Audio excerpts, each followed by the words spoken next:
on your slide. We're gonna have how to order.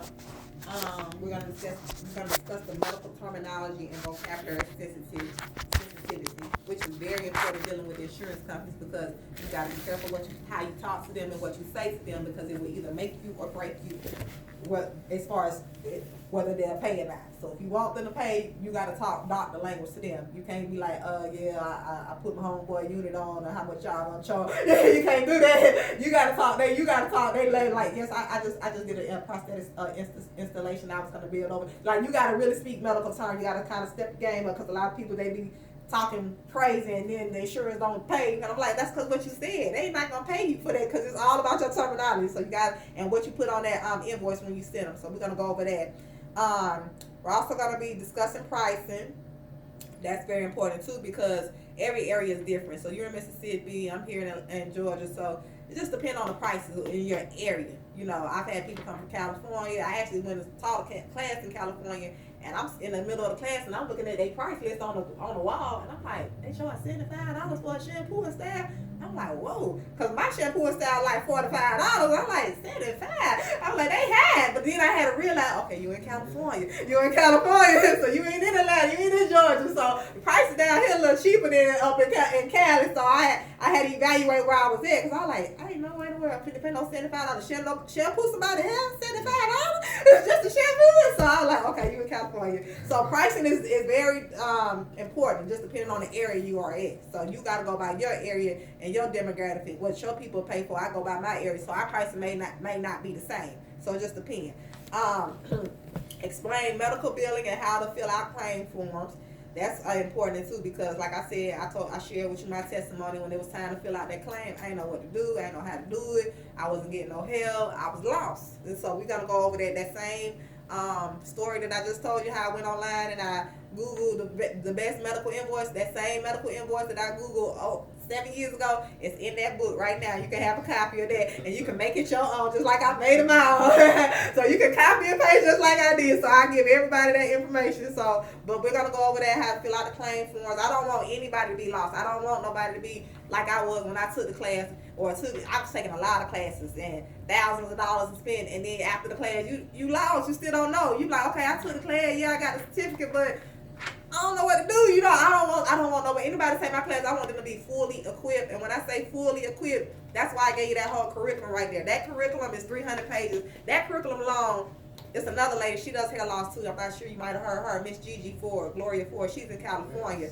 Okay, so that's her book. She sells that book. If you go online right now to her website, that book. Okay, so I gave that book right on her website. I think it's $4.99, $3.99, $500. I give you the book part of my class. Okay, so she don't really like that. She kind of frown on that. She like, you gonna give them the book? You just give them too much information. But I'd rather you have too much information and not enough information. So when I say I'm gonna give you all of me, I give you all of me, because I don't want nobody to take my class and be like, well, I paid that money for that class. I ain't learned nothing. I ain't getting nothing out of that. You're not gonna put no salt on my name because I want you to get everything you come from. So I give you all of me. So I say I give you the whole book. I give you the whole book. She really don't like that. But you always have. Now we might not go over every single thing in that book because it's so much information. But guess what? You will always have it. Go back, forth, and you can actually teach from that book if you want. If you want to, you get the booming and doing your thing in Mississippi. You want to teach this class, you can because you got the curriculum right there in your head. Okay, so when I give you all of it, like I said, they frown on it. Tony Love, it's a lot of people that frown on how I teach my class, but I don't even be me. You know what I'm saying? You give them too much information. You give them three classes in one. They need to come back and pay some more money for this. You teach them how to do the men units, and you teach them how to build insurance, and you teach them how to that's 3 different classes. You need to break it up in it. They need to come back for the insurance, and they need men units in one class. I said, well, look, I'm giving them all of me because when I don't want them to be lost when I took, because I had to go to 3 different classes to learn what I do, so I give it so I'm giving you all. When I say all of me, and anything that you need to know after the class, like I don't want you to feel like once you travel back to Mississippi and you're like, okay, if anything you need to know, I'm 1 phone call away. Call me, pick up the phone, text me, whatever. I answer. If I don't answer, I'll call you back. But I'm 1 phone call away, so we friends for life now. Don't think that I took the class and I ain't. Because I got people calling me from last year to let me know, asking me still how to build insurance. Or I'm stepping up. I actually had one girl on the phone directed her with the insurance people on the other line because they had called her. She didn't know the answer to the question, so she tried to play it off like, hold on, let me go look that up. And she called me. She was like, the insurance people on the other line. What am I supposed to say? Like that. So I'm like telling her what to say to them. So I'm there for you, okay? I'm there for you. I ain't gonna knock you off, cause that's how they did me. I'm like, look, I done gave you my money. Now you act like I ain't your owner this. I ain't gonna do you like that. Okay, so I'm gonna add that's the medical billing and how to fill out the claim forms. That's very important. Also, I'm gonna explain how to market yourself to the hospitals and the medical community, and that's very important too. Because some people that come to me, they really don't have the medical clients. They never done this in their life. Like, this is a good thing that you done it. You do it. You already have a clientele, and you got your hands in it. So you got your feet wet. That's good. But some people come to me, they ain't never did it in their life. They don't know how to do a unit. They don't know where to get it from. It's just brand new. So for those people, and I teach them how to market themselves to the hospital and then the medical community to get their name out there. Now, you've already doing it, but these are probably like clients you already know. But if you want to get like in the hospitals and the medical community, I'm gonna teach you how to get your name out there, so they'll know who Andre is when they go to the doctor's office. You know what I'm saying? They'll know your name. So we're gonna teach you how to get yourself in the medical community as well. You still your regular clients is good, but you want to enlarge your territory and expand to get it out there in the medical field. So that's the last part of the class. And then the very last thing that we're gonna do is it says explain how to become a network provider, but I should take explain off because you're actually going to become a network provider. That's when we're going to actually go online, get your credentialing, get your NPI number, and get you in the database with the insurance companies and everything. So I'll go over all the NPIs and what they'll pay for, what they won't pay for, what the insurance and all that stuff. And then the last thing it says is review. And basically what a review is, that's a test. You're going to take a test. It's a 50-question test. It's true or false. So some people they kind of front. They like, oh, a test, we gotta take a test. So don't worry about that. It's a true or false questions, 50 questions. It's basically everything that we're gonna go over today. So just pay attention. Theory, that's why I do theory first, because everything in theory is pretty much on a test. And so if you hear me say that's gonna be on the test, or that's a test question, just make a note, take notes that you know that that's gonna be on the test. So it's kind of like some tricky questions on the test, try to trick you up. Because it's true or false, so it might say something. It may be half true, and it may half false. Yeah, you know what I'm saying. So you just gotta read it, and just know that it's true or false. Okay, so you got any questions about the lesson plan? Okay. So the first that's why I'm here now. Because the class I took, he mentioned insurance, but and you say, like I said, suppliers and all that. But I got through. You was like, okay, what's next? That's how I was. That's how. Trust me, I done took a lot of classes like that. I was like, okay, I know I took the class, but I still don't know what to do. I didn't did that. Yes, I done did. That's why I teach. Cause I was like, you know what? I don't want nobody to come to my class and talk about I done took that class and I ain't did it. I don't know what to do. I want you to be fully equipped. So like I said, pick my brain. Anything you need to know. The first thing, okay, I want to talk about.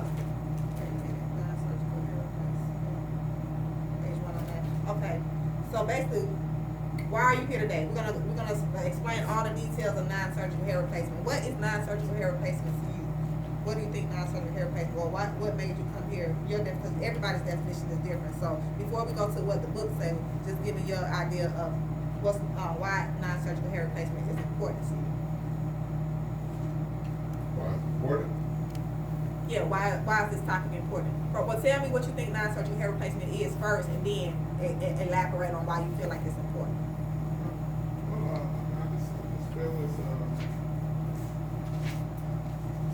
hair loss solution without surgery. That's right. Hair loss solution without surgery. Mm-hmm. I feel it's important because a lot of my clients, when they get it done, they have a whole total different one. No, It's a good feeling to see that. Yeah, change your lives. Yeah, I love it. Yeah, and that's what it is. You change your lives daily. You touching people's lives. So I tell people, we're hairstylists, we're barbers, we're cosmetologists, whatever. But at the end of the day, when you're dealing with hair loss, it's really ministry. You know what I'm saying? This is ministry, because I've had so many people come to me in consultation and just break down and cry, and I'm like, it's gonna be alright, especially women, because we emotional as women, and especially if women going to the doctor, they've been diagnosed with cancer or alopecia, and And some of my people that come to me, they be, I hate when doctors do this, but they be giving them expiration dates. Like when they had cancer, yeah, they be like, oh, you got 4 months, you got 5 months. Yeah, and then they come to me talk about the doctor said they got 5 months, and I'm like, okay, I serve a guy that's a great guy. I have so many people, well, not so many, I ain't gonna say so many, but I've had some people that came to me and the doctors gave them an expiration date, and these people broken. They come to me broken, and they showing me pictures of how their hair used to look, and want to know if I can bring it back to them. Well, the doctor said only got 5 months, and they all depressed, and I'm here to lift their spirit up, and I'm trying to bring them back to life. But I've had one lady, the doctor said she had 4 or 5 months to live. That was 5 years ago. She's still here today. When I tell you, we done prayed, the consultation, cried, and did everything. Like, you really change your lives. It's more to just doing somebody's hair or making them look good. You really changing these people's lives. You make it, like you said, they got to do a different walk, a different step, and everything. Now, this if the men doing that, just what you think about the women. You know, like it's okay for like women been wearing weaves all our lives, so we know it's okay for a woman to wear a wig or weave. We know that okay, that's a weave or wig. But when a man have hair replacement, it's new. It's new to the men. Men are doing it now. It's brand new to them. So it's just like it's really changing the men's lives now too. Like I got one client, this guy right here. Oh my God, he like faithful with his little units and stuff. He come all the time and he be going to the beauty supply store. Cause sometimes if you don't get the unit, he'll get the strand by strand. And the strand by strand, you just go to the beauty supply store and buy the hair. He be like, what color I need? Number one be like, he be going there buying hair like the women be buying hair. He be serious about his hair. And I'm like, it's so funny for the man to be going there buying hair. But they be serious about them. So, but like you said, it's changing lives. It's really changing lives. And I mean, why not? Like, it's a hair replacement. It's a prosthetic specialist. It's just like anybody, I tell the story all the time. I share this example.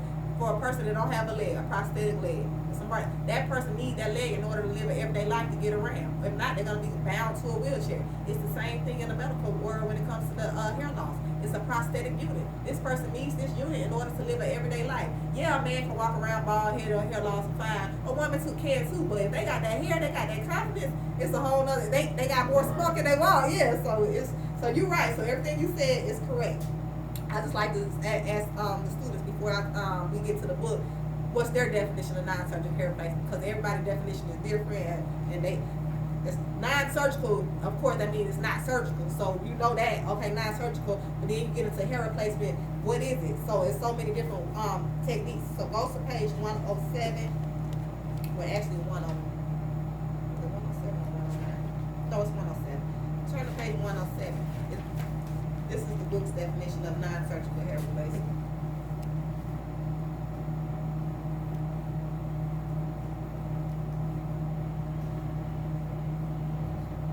Okay, so read that out loud for me. What the book say about non-surgical hair replacement? That first paragraph. Non-surgical hair replacement is an external hair barrier that applies added to the existing hair or scalp to give an appearance of a fuller head of hair.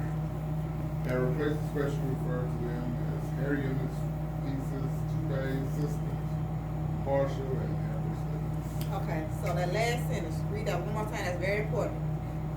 The last sentence. Hair replacement specialists refer to them as hair units, pieces, toupees, systems, partials, and hair replacements. Okay, so that last sentence is, when I say it's very important, because it's basically what it's saying, non-surgical hair replacement is any external hair bearing device. And that's going to be, that's one of the test questions too. What is it say non-surgical hair replacement is any external hair bearing device, true or false? That's the question.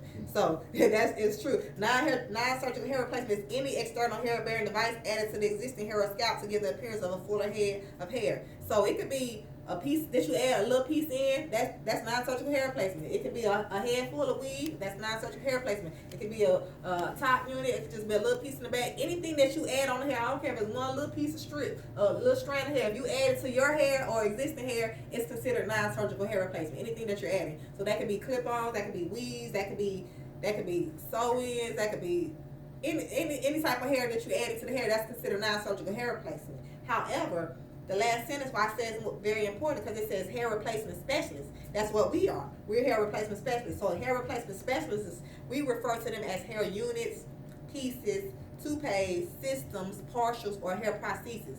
Now notice it didn't say wigs, quick weaves, sew-ins, bonded glue. It didn't say none of that. It said hair. So if you're a hair replacement specialist, your vocabulary change up. So it's no longer a wig. It's no longer a weave. It's no longer a quick weave or sew-in. As we know, it's an actual unit. It's a hair unit, or it's a piece, or it's a toupee. It's a system. It's a partial. These are your vocabulary. Your vocabulary is going to change when you become a hair loss specialist, because you don't want to, when you're dealing with the medical community or the doctors and stuff, you're not gonna say wigs or weaves or stuff. To not even really a toupee. It says toupee in here, but really not. You can say toupee, but they still consider that more as cosmetic. They consider that as like anybody can go to the store and buy a wig and put it on, or anybody can. That's just for versatility, for variety, just to change your look up. You can be black hair one day and blonde the next day. You can switch up your look. So they consider that as cosmetic. So in order for the medical community to accept hair loss, it has to be a medical community. It has to be your vocabulary has to change up dealing with them. So it's so just know that non-surgical hair replacement is any external hair bearing device. But only reason why it and then we'll get into the prosthetics versus the what to say and what not to say. But I wanted to pick that last sentence out because hair loss specialists, that's what we are. We don't call them wigs or weaves. We call them hair units and pieces and systems. Okay, so just know that question will be on the test.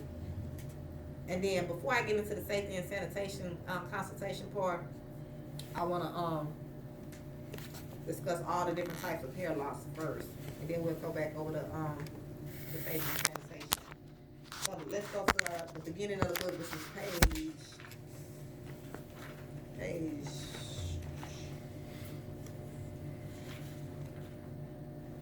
what page is it on? Okay, 11. Let's turn to page 11. We're going to go over all the different types of alopecia.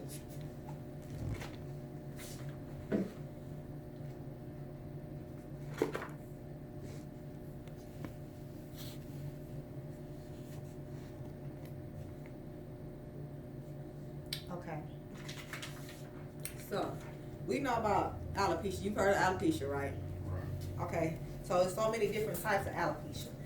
So, after today, you're going to be able to tell when your client sit in your chair what type of alopecia they got. Now, you're not the doctor, so you can't diagnose them and say, oh, I diagnosed because you're not the doctor. You still got to send them to the dermatologist or the doctor to get the diagnosis. Right. But you can look at them just by looking at them and say, oh, it appears. It appears if you have androgenetic alopecia, or it appears you have alopecia areata. It appears you have alopecia totalis. You can say what, because you know the symptoms and what it looks like, but you're still not the doctor, so we can't get around the doctor. They still have to go to the doctor and get the diagnosis for it.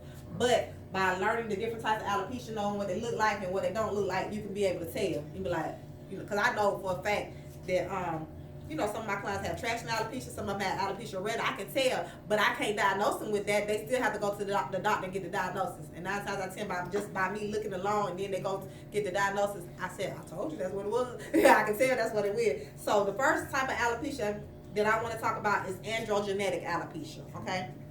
Now, androgenetic alopecia, this is most common in men. It's common in men and women, but you see it affects men and women differently. So this is considered like the male hair loss bald pattern. So androgenetic alopecia is considered normal genetic hair loss. In men, it is caused by a hormone called DH. The hair is lost in a well-defined pattern beginning above both the temples. Over time, the hairline recedes to form a characteristic of an M shape. Hair loss also thins at the crown near the top of the head, often progressing to the partial complete baldness. So if you look at this diagram in the book, at the top part where it says male hair loss pattern, you see how the man hair, it starts off with a straight hairline, and then over time it starts receding. I know you've seen men like this all the time. You probably got clients like this. So I know you've seen this before. This is nothing new. We all seen this, the receding hairline, and then it gets to the next stage.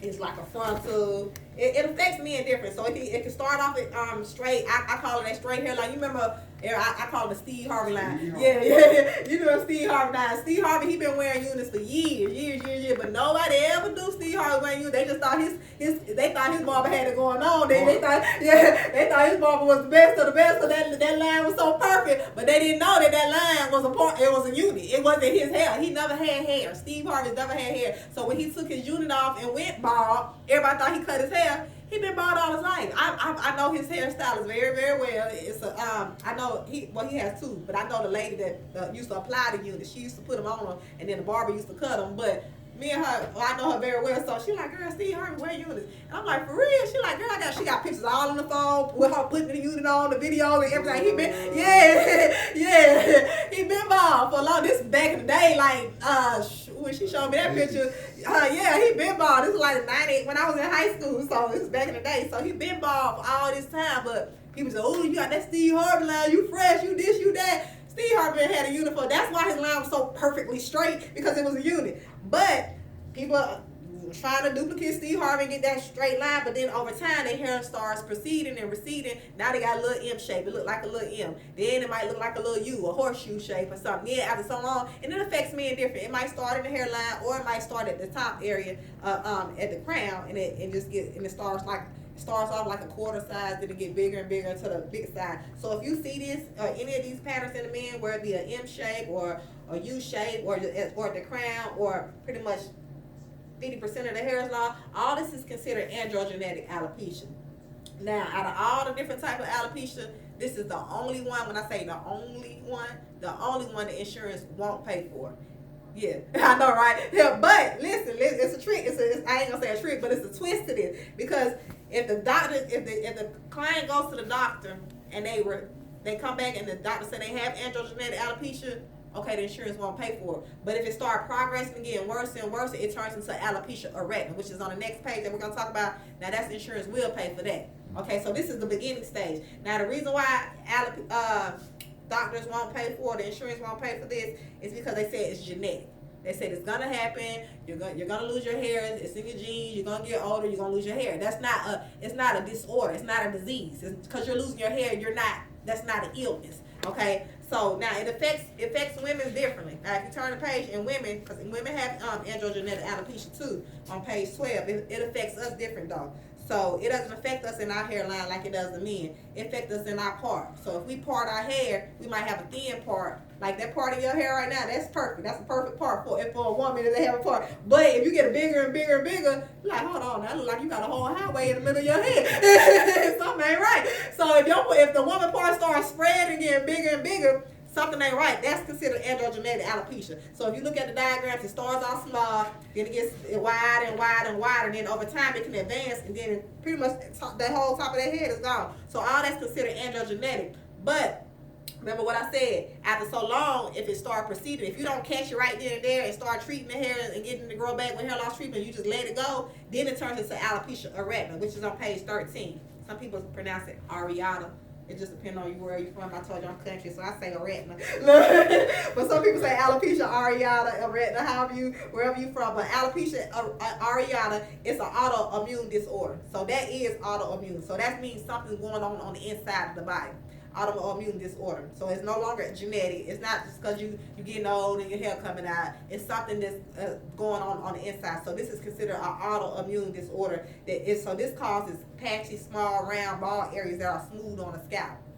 So when you see this, I'm not sure if you've seen this with your clients or not, but it can start off small. It can be like a dime size. Like they can have a head full of hair, everything, but they might have one little spot in the back or on the side or anywhere that's just a little small round spot, and it's bald, nothing there, just shiny, just a bald, clean spot. It's just small, patchy. Or they might have another one on the other side. It could just be one, it could be two, it could be three, but it starts off small, little small patchy spots, and it's periodically out over the head. This is not really a good picture that they got a diagram, but it's just like little small spot. It might be a whole head of hair, but one little bald spot right there, one little bald spot, but you can be able to camouflage it or something, but it's so small. So you might see that. So if you see that, those are signs of alopecia areata. That means it's an autoimmune disorder. Yes, insurance will take care of it because something's going on the inside. So, but it starts off small and patchy with them small spots. It might be a dime size, then it might get a nickel size. Then next thing you know, it's a quarter size. It get bigger and bigger, but it starts off small. And you ever go away? Huh? Have you ever seen it go away? I have. Now they have one of them. What it's called? It's still alopecia areata, but it's seasonal. I have a little girl. She has seasonal alopecia areata. So in the summer she get them little small spots. Then in the winter her hair grow right back. Before I started growing up here, I had one right here. You did? It was like slicks. I would grow a light beard. I never grew a full beard, but Mm-hmm. it was a slick spot, Uh-huh. spot right there. But all of a sudden, it Start growing back. started growing back. Yeah. And then went away no more. So I don't. Yeah, so that's good. That's good. So that means during that particular time, something was going on the inside of the body. It might have been your nutrition. It might have been what you eating. Any little thing, you never know what we doing because we do so much. So you're like, I don't know what I ate. What you talking about? You know what I mean? So something was going on the inside for that spot to be caused right there. And then all of a sudden, you might have been eating something different or something, and then it started coming back. It's nutrition. It's all got to Now, I'm still stressed. Yeah, it could be stress. It could be. And we're going to talk about that next because stress is the number one cause too. But yeah, so anytime you see little small spots like that, now if it just don't never go back, that means your immune system is being attacked. Like it's being attacked and it's broken down and it's not coming back. It's not. So I've seen both. I've seen where a small little patch that got a little girl. I don't know, every summer, I don't know what her mama be doing in the summertime, but every summer she had these little small patches, and then in the winter, it come right back. So I call that seasonal. So in the summer, she get the little patches, and in the wintertime, it's right back. I'm like, why are we going through these changes? So I'm trying to treat it so in the summertime, when the summertime too come, it don't come back. But I notice her hair shedding. It's just something about the summer. But I've had clients that had those small patches spots. They don't catch it right then and there, or they don't do nothing about it. Then it turns into bigger and bigger, and now the follicles are dead. It never go back.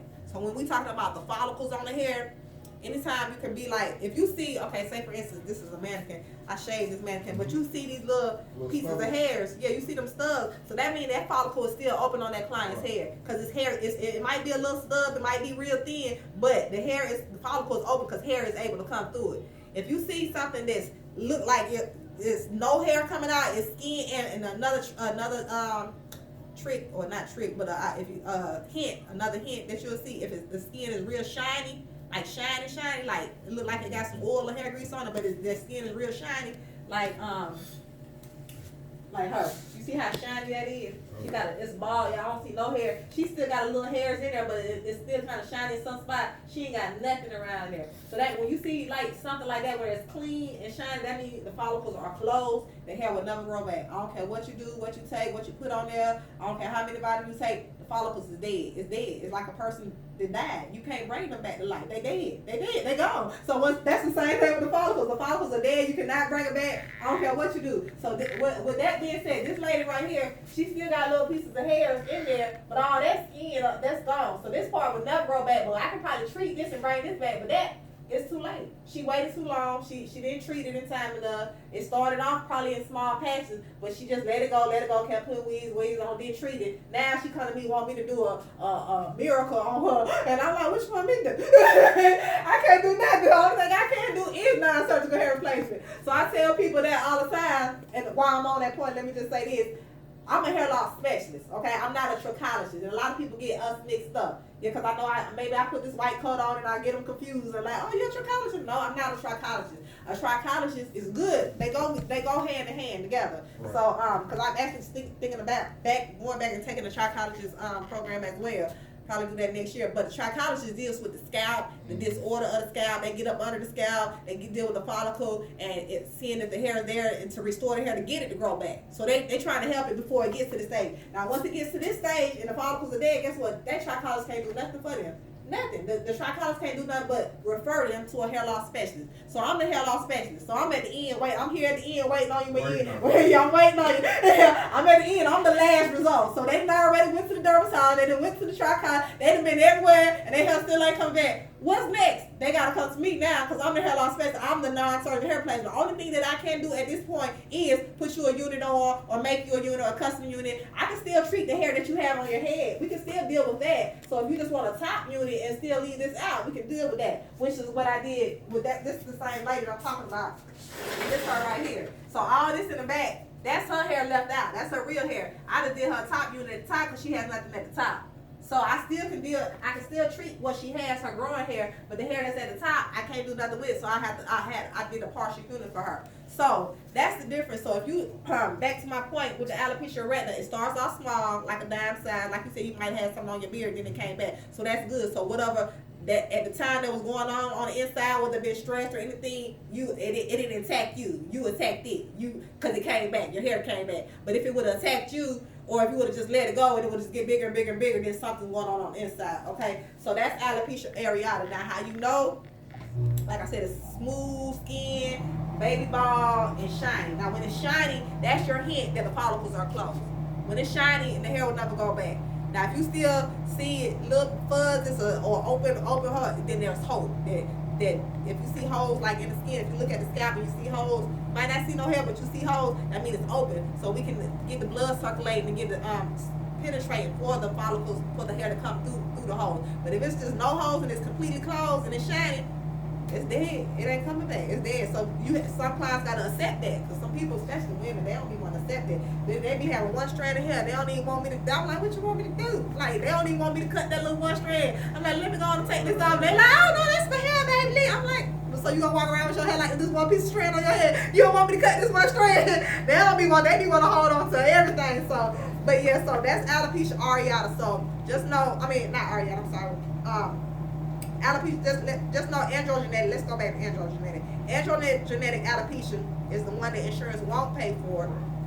But like I said, there's ways around it, because I've had a client come to me with a prescription for androgenetic alopecia, and then I referred them to another dermatologist and basically let the dermatologist know that, okay, the insurance taking care of this, however, the insurance, it has to be for alopecia areata. So if you let them insurance know, they'll write it for the dermatologist, they'll write it for alopecia areata, because at the end of the day, they're going to get paid and we get paid, so it's a win-win situation. So yeah, it may be androgenetic starting off, but over time, it'll progress to alopecia areata. So don't think, oh, they ain't gonna pay for it. So just know it affects men and women differently. It's most common in men though. That's one of the questions on the test. Androgenetic alopecia is most common in men. True, that's true. Because it starts off with men. It's most common in men. Really with women, we have it, but it's not really common with our parts getting bigger and bigger. But it is common with men with their hairline receding. So that's genetic. That's the only way insurance won't pay for. Now alopecia areata, they will pay for. Everything else after this, they're gonna pay for. All the other different types of alopecia they will pay for. So alopecia areata, just know that's I think that's on the test too. It's an autoimmune disorder in a small patchy round spots in the smooth on the scalp. So just know that's that. Now the other one I want to talk about on page 14 is alopecia totalis. Now this one, a lot of people get this one mixed up with alopecia universal. So alopecia totalis is read that top line for me. That sentence on page 14. Alopecia totalis. Totalis. Occurs when over 50% of the hair is lost, which is considered to be complete hair loss of the scalp. Frequently it begins as alopecia retina. Yeah. Retina, but it's not always perceived as alopecia retina. Okay, so basically what it's saying, it starts off as alopecia retina, but then it turns into alopecia totalis. So it's a stage to this. So remember we said androgenetic can turn into alopecia retina. Right. Now alopecia retina can turn into alopecia totalis. So alopecia totalis is 50% or more of the hair is gone. So when I say 50% or more of the hair is gone, I'm gonna give you a little quiz. And just say, does this client right here, this guy right here, this Asian guy, this is my client, named Tim. Does he have alopecia areata or retina, however you want to pronounce it? Alopecia retina, does he have it? Yes. Why does he have it? Progress is it? Yeah, so he has it because it's what does the book say? 50% or more. 50%. Yeah, so it's 50% or more. His hair is gone, so he's right. Considered alopecia areata. Okay, what about this client right here? Does she have alopecia retina? Alopecia. I mean totalis. Yeah, totalis. I'm sorry. He has alopecia totalis. Because he's 50%. If I said retina, I'm sorry. A retina is just small spots. So we talk about alopecia totalis. So yeah, he has alopecia totalis because it's 50% or more of the hair is gone. What about her? Good job. Because a lot of people get that mixed up. Because they feel like she ain't got no hair. They be like, oh no, she got alopecia universal, which is the next one we're gonna talk about. So both of these people have alopecia totalis, even though he got more hair than her. 50, it says 50% or more. So they can be completely bald and still have alopecia totalis. Okay, because it's 50% or more. So long as it's 50% or more, it's considered alopecia totalis. So both of them have alopecia, even though she had no hair at all and he got more hair than her, they still consider under the same category, alopecia totalis. Now the next one I want to talk about, everybody getting this mixed up with her, is alopecia universal. Now, alopecia universal, this is a form of hair loss that occurs over the entire body. It includes the scalp, the eyebrows, body, pubic hair, nothing. They don't have no hair on the body at all. So I have a little girl, I have 2 clients like that. This little girl right here, you'll never know. But she's alopecia universal. And then this lady right here, this is her application down here. I didn't do her before, but she's alopecia universal. Meaning no hair on their body at all. No eyebrows, no eyelashes, no underarm hair, no leg hair, no pubic, no nothing. No hair on the body at all. No hair. It doesn't exist. Yeah. No hair. So this little girl, she's 8 years old. She was born with no hair on her body. Her mother we did a little photo shoot where her mother tried to draw her little eyebrows on or something, but that's the unit that I braided and put on hair. She has no eyelashes, no nothing, no hair on her body. No hair would never grow on her body. So when she was born, her follicles was already dead. She didn't, they was dead when she was born. So now my other lady, hers over time just died due to different illnesses and cancers that it closed up on her body. She started using her eyebrows, she started losing her lashes, and to the point where they never came back. So that means no hair on the body at all. So if you see a person with alopecia, my client, my woman that I had, you would never know she has alopecia universal because she has the microblading where they tattoo the